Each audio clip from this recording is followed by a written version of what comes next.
reward with a promotion? No, I don't think that it is. And I think that if you're terrified to sit in front of completely sympathetic, biased media, then how can the American people ever trust you to sit in a room with Vladimir Putin or Xi Jinping or the leaders of the world that the president has to deal with? Now let's just take stock. Let's take stock of the Trump record, not just the vision, because Donald Trump isn't just going out there making promises about what he wants to do. My friends, he already did it. And didn't we have a hell of an economy when Donald Trump was president?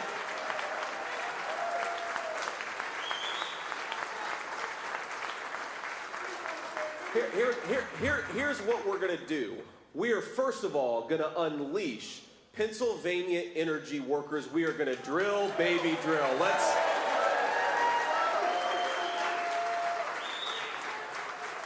We're going to stop buying energy from tin-pot dictators all over the world who hate this country. We're going to start buying it from our own land, from our own people, from our own workers, and that's going to start on day one of the Trump presidency. And when we do that, my friends, we're going to bring down energy costs, not just for American families and American consumers. We're going to bring it down for American manufacturers and American businesses like Dysorb, where we're sitting right now. Now, these guys, I mean, Kamala Harris talks about how she wants to stand for the little guy, and yet her energy policies have driven up the cost of energy and food for everyday citizens. She says that she wants to bring American manufacturing back to this country. Well, Kamala, if you really, really want to bring American manufacturing back to this country, might I suggest you vote for Donald J. Trump. Get out of this race and bring back a president who knows how to do it. Remember, when Trump was president, when he became president for 16 years, this country had lost 60,000 factories. That was the record before he became president. He becomes president over 4 years. We had 12,000 factories. Undid a lot of the damage, and he's going to undo a lot more of it if we give him another 4-year term. Are we going to do that? Absolutely we are. We have got to stop the Chinese and everybody else from undercutting the wages of American workers. If you want access to American markets, you ought to deal fairly with the American working people, union and non-union alike. We are going to stop the Chinese from building their middle class on the back of the American middle class, aren't we?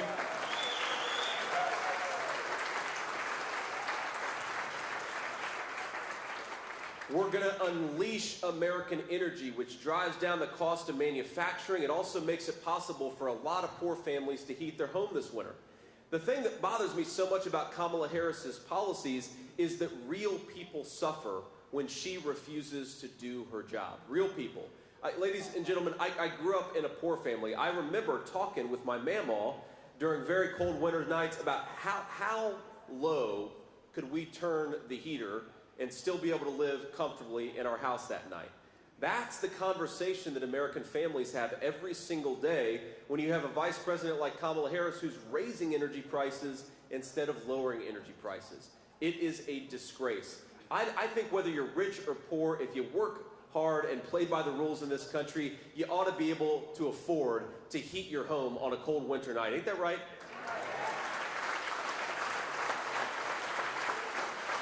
I think if you work hard and play by the rules, whether you went to college or didn't go to college, you ought to be able to work in a job that respects your dignity and pays you a good wage.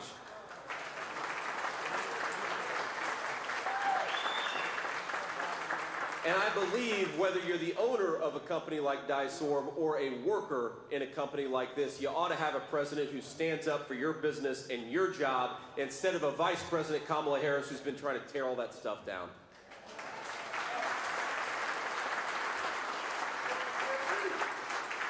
So here is the Trump plan. Again, it's very simple, and it's not just a plan because he already did it. Number one, we are going to stop the reckless spending that you've seen from the Kamala Harris administration, give more Americans more of their hard-earned money, and stop this affordability crisis.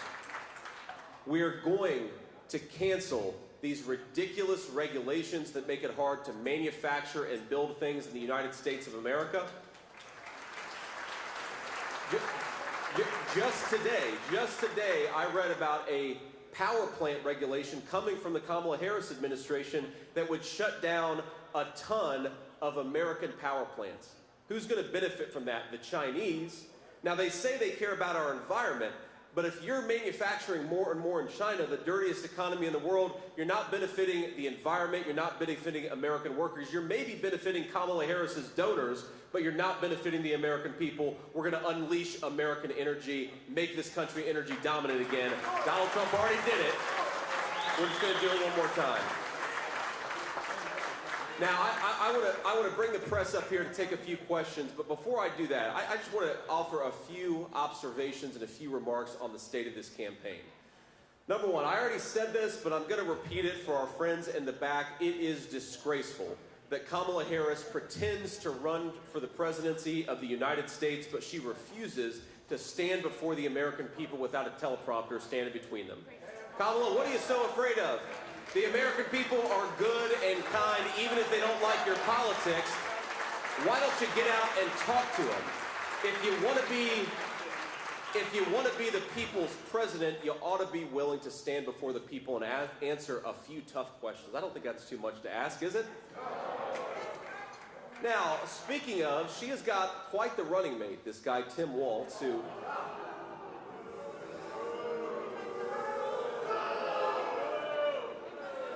Tim Walz, I swear, before the end of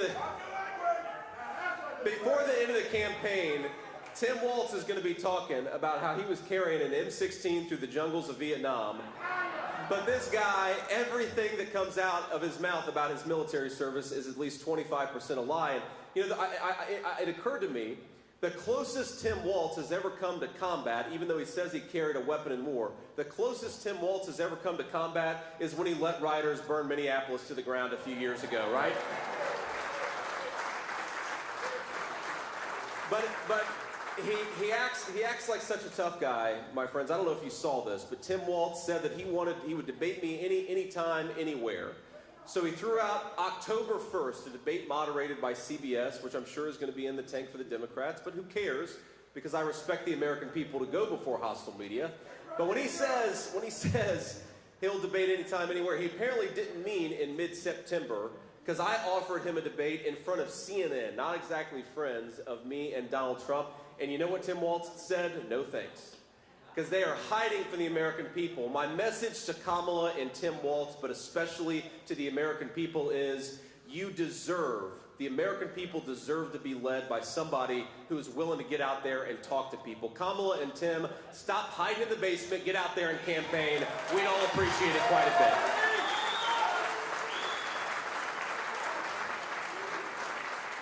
Now, like I said, I'm going to bring up a couple of these great business leaders, but before we do, I'd like to answer some questions from primarily local Philadelphia press. We've got to get out of here and go get a cheesesteak. We're going to go get a cheesesteak after this, right? We are in Philly. But any recommendations?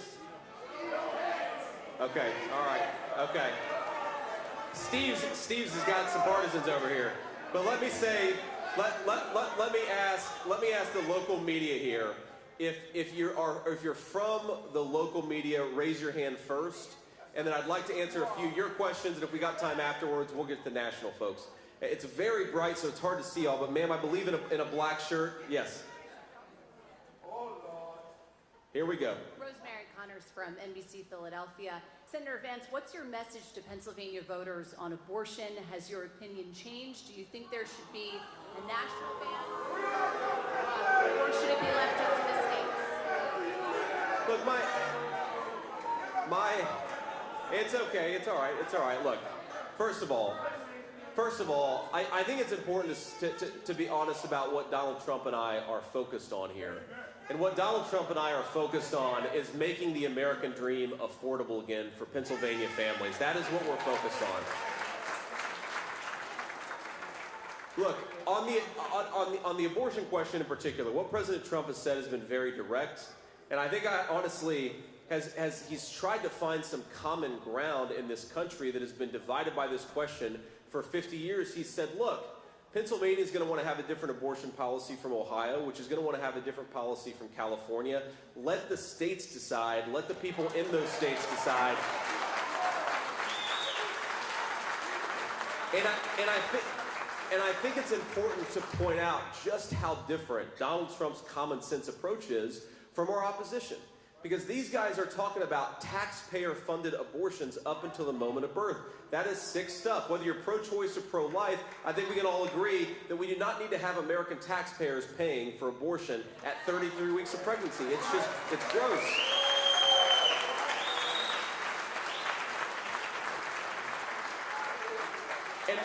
And the final point that I'd say on this is President Trump and I believe very, very deeply that we want Americans to feel like they can afford to have families again. The biggest problem that we have in this country, you talk to young women who have a pregnancy, especially an unexpected pregnancy, and a lot of them feel like they don't have options because how are you going to feed a baby in today's economy? How are you going to house a baby with rent where they are? We want to make American family life affordable again, and I think that's the best way to promote a culture of life in this country. Thank you all. Again, local PA reporters first, ma'am. Hi there, Aaliyah Schneider, the Philly Inquirer. How often can we expect you to be in Pennsylvania, and where are you getting your cheesesteak and why? Well, I'm going to be in Pennsylvania as much as you find people will have me. How does that sound, all right? Look.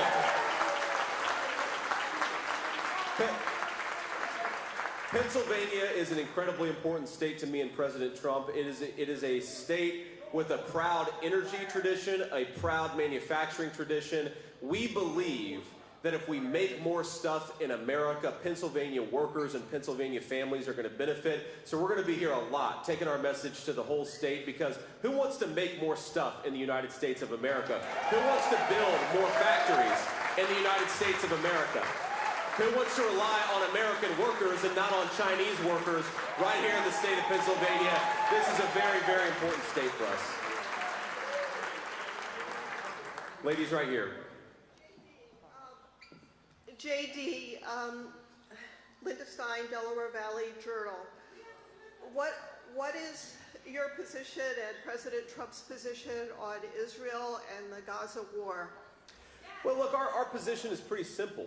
It's that the best thing for Israel and the best thing for the United States is for this war to be over as quickly as possible and for Hamas to be destroyed in the process. And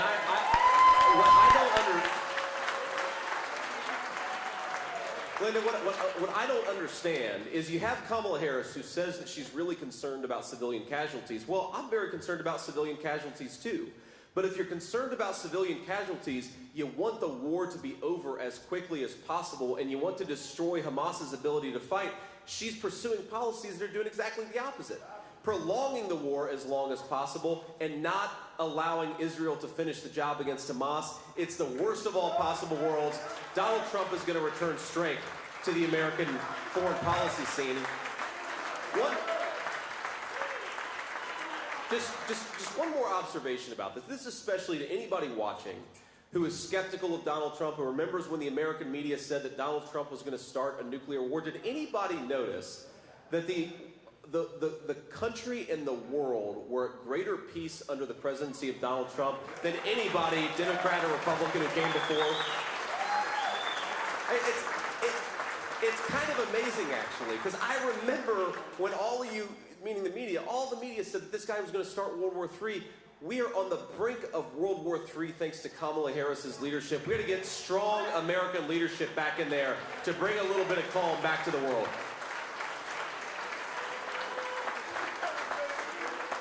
Pennsylvania? I love this. Who is this guy? We need to bring him on the plane with us. Senator? Yes, sir.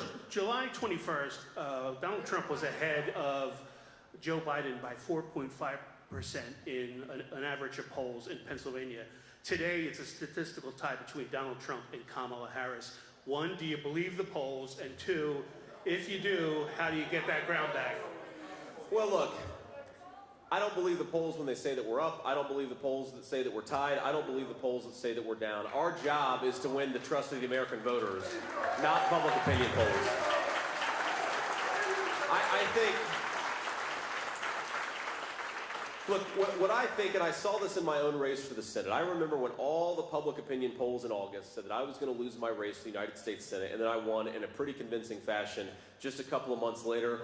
I believe that the media puts out these polls knowing that it's going to depress turnout, and it's going to make the conversation about the polls. Who cares what the polls say, whether they say we're up or we're down? What I care about is that Americans can't afford groceries. That's why we're running, and that's the problem that we're going to fix. And that's why Donald Trump, I believe, is going to win the state of Pennsylvania. He's going to win the whole country. PA? John Cole, Pennsylvania Capital Star, based in Philadelphia. As you talk about the economy, what does the Trump-Vance ticket believe the federal minimum wage should be? If Trump gets a second term, would he support raising it, or should it stay the same? And is there a specific number that he would support it at? Well, look, President Trump believes very strongly that the best way to promote raising Americans' wages is with tight labor markets. When an employer has got to pay a good wage to attract the right people, and you know the way that you destroy, whether you have a higher minimum wage or a lower minimum wage, the way to destroy the wages of American workers is to import 20 million illegal aliens and let them stay here with work visas. Kamala Harris's entire economic approach is to pursue policies that destroy the wages of workers, that raise the cost of goods, and then to say, well, don't remember that I've been vice president for 1,300 days, but when I get out there somehow, I'm going to wave my magic wand and fix all the problems that I caused. Nobody believes that Kamala Harris can do that. And why do we have? I'll tell you, y'all may not pay as close attention to this as I do, but when you look at, there's this chart out there, and it tracks the wages of American workers against the size of government and corporate profits. And what was happening is that for a very long time, corporate profits were doing just fine, and government was getting bigger and bigger. But you know who was really struggling? The wages of American workers. And then there's this thing that happens where the wages of American workers sort of shoot straight up. And you know what happened? Was Donald J. Trump became president. Because when you have companies that have to hire American and have to buy American, that lifts up all American workers.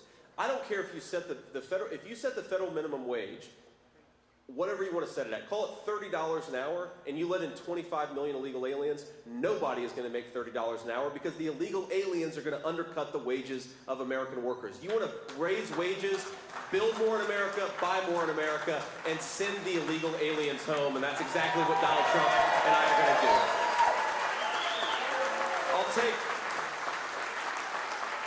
I'll take one more question, and then I'd like to bring up a couple business leaders. Ma'am, maybe right here in the front. Nikki Dementri with CBS Philadelphia. Senator Vance, you've been in Philadelphia twice in about 2 weeks. This is a city, though, that is run by the Democratic Party, has been for quite a while. Why do you feel this city is so important for the campaign, and can you win it come November? I think we absolutely can win it. We're going to win the whole state of Pennsylvania, and Philadelphia, look.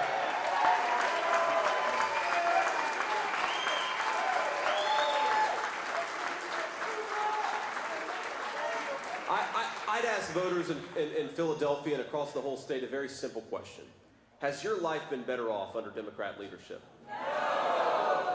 Have your communities gotten safer under Democrat leadership? No! Have your wages kept up with affordability under Democrat leadership? No! And because the answer is no, I think that Americans, Pennsylvanians, and the citizens of this city are ready for a change. They're ready for the presidency of Donald J. Trump. All righty. Now, on the topic of Americans being ready for a change, I want to call up a couple business leaders who have built great businesses right here in Philadelphia. And I want to start with the leader of Dysor, where, of course, we're sitting right now. Ted, come on up here. Give a round of applause for Ted.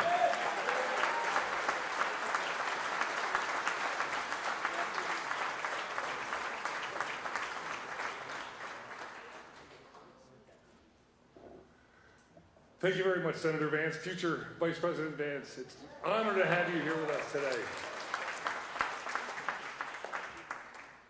I got to tell you quite honestly, I didn't know a lot about Senator Vance until he was nominated for vice president. I've come to learn quite a bit, and I'm beyond impressed. He's the guy we need, along with Donald J. Trump, to lead this country the next 4 years.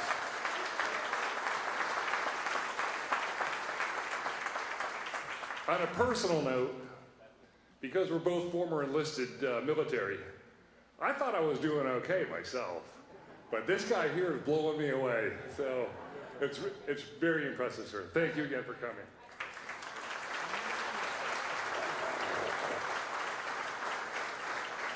Ted, I appreciate the kind words and appreciate this great company that you built. I now want to call up, and Sam, don't be mad at me if I screw up your last name here, but Sam Theavanayagam. I got it? Okay. I hear people just call him Sam T. So Sam T, come up here and say a few words. Give a round of applause for Sam T.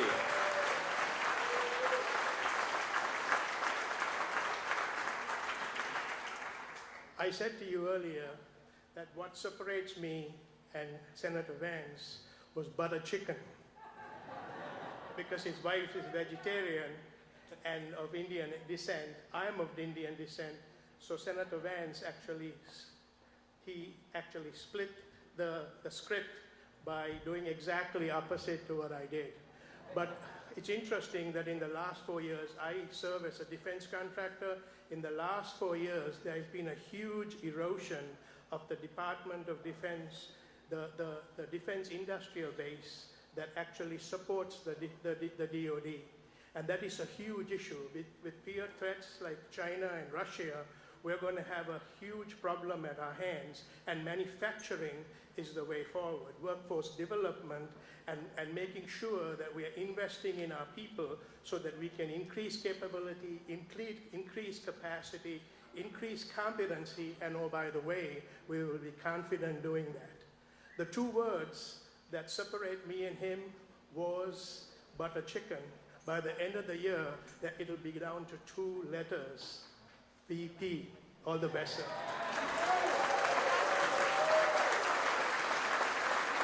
All right. And said it better than I could on that note. Thank you all. God bless you. Let's go elect Donald J. Trump in November. Thank you for having us.